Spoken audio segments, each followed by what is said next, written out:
हमसे बेवफाई के दे तारू दुख हो जाए जान जा कबो रहबू ना खुश हो जाए जान जा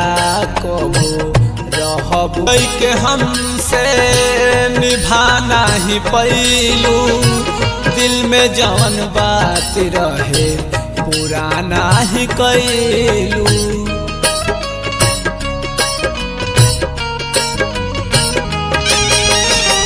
प्यार कई के हमसे निभाना ही पैलू दिल में जवन बात रहे पुराना ही कैलू छूट जाए साथ चले जैबू हमसे दूर हो छूट जाए साथ चले जैबू हमसे दूर हो जाए जान जा कबो रहबू ना खुश हो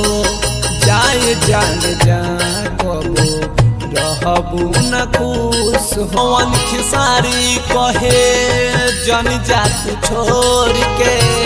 मर जाई दीवाना तोहार पल पल रोई के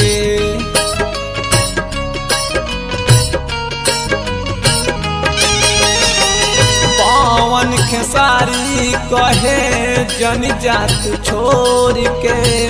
मर जाई दीवाना तोहार पल पल रोई के घुटुआ के छोड़ी जाइबू पैबू ना सुख हो घुटुआ के छोड़ी जाइबू पैबू ना सुख हो जाए जान जा कबो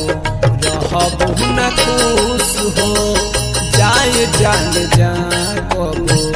रहबू ना खुश हो हमसे बेवफाई के दे तारू दुख हो हमसे बेवफाई के दे तारू दुख हो जाए जान जा कबो रहबू ना खुश हो जाए जान जा कबो रहबू ना खुश हो। सत्यम रिकॉर्डिंग स्टूडियो खोरी पाकर।